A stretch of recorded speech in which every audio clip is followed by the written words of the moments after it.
Fair play. 8, 8 and 4. We're extremely well organised. The socialists are extremely well organised.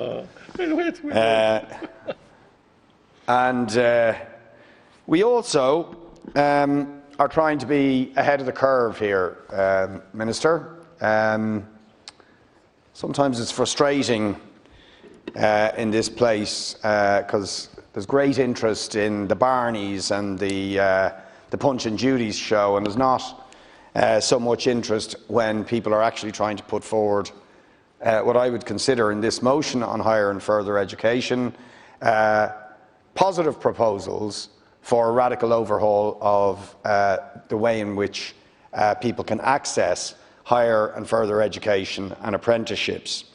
This would be important at any time, the proposals we are making, but I think it's even more important in the context of COVID-19 and the huge suffering and hardship and stress and anxiety that huge numbers of people have suffered over the last period. I mean, obviously the people who've suffered most are those who've lost loved ones, and people who've maybe suffered the greatest stresses are those who are working on the front line dealing with the pandemic. But coming very quickly after those are a whole cohort of mostly young, but not by any means exclusively young people, for whom the question of education, whether it is the Leaving Cert, whether it is access then to further and higher education and apprenticeships,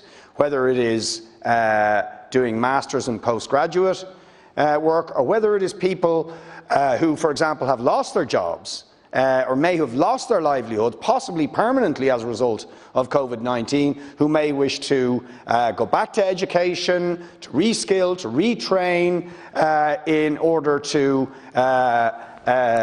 find a way forward, a new livelihood, a new future in the post-COVID era.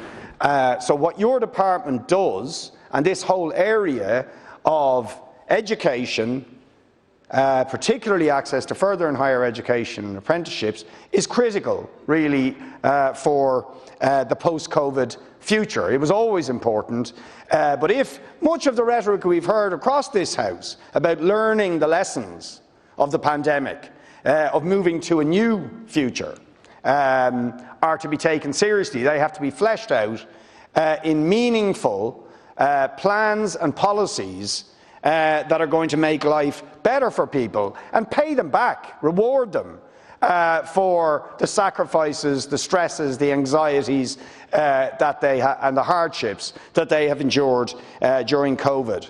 Now, I want to say, Minister, that that is not the case for many of those. And let's think of a few of them.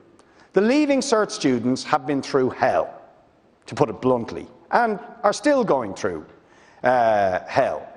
And that stems from the fact that, first of all, I think we have an exam which, long before COVID, was putting extreme stress on young people, where it was a winner-take-all, one-size-fits-all system, which frankly I think is completely inappropriate for the world we live in and puts extraordinary stress on young people to little purpose that I can really see. But if that was true pre-COVID, it is doubly true in the current situation.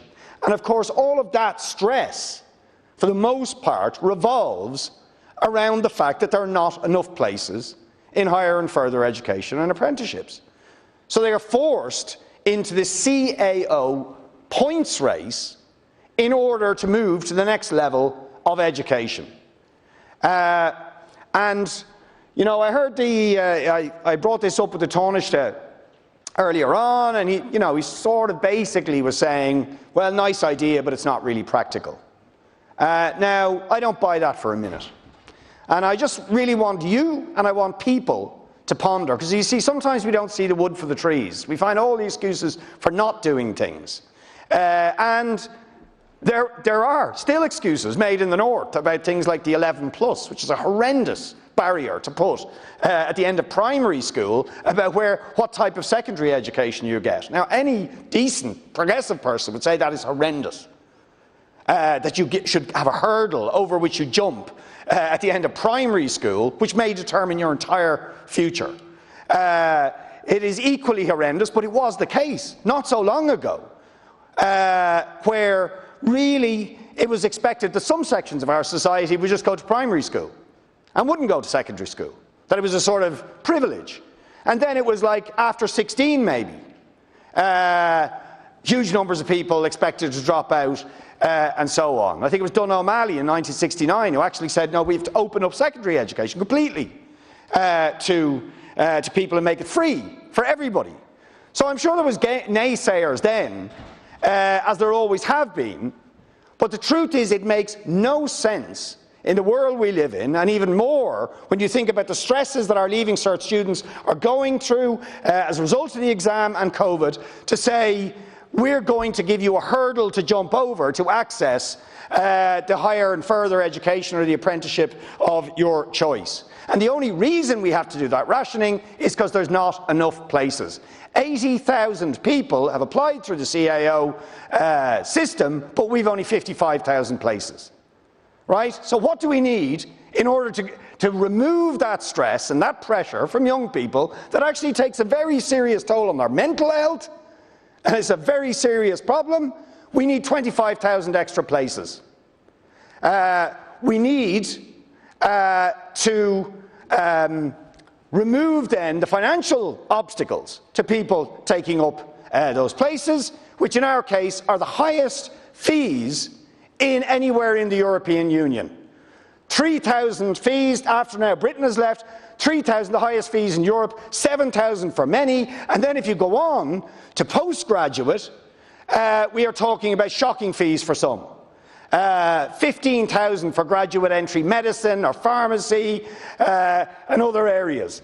For other postgrads, incredibly high fees, stipends that are not living stipends, people having to work for free in many cases as postgrads, all of these people suffering the extortionate high cost of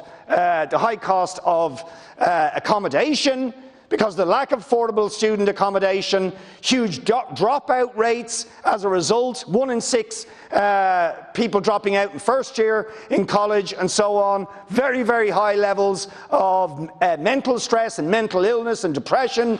I was talking to the NUIG Students' Union who pointed out a survey where 1/3 of students in NUIG were saying they were suffering from, how many minutes have I left, sorry? 8 minutes gone. I'm gone.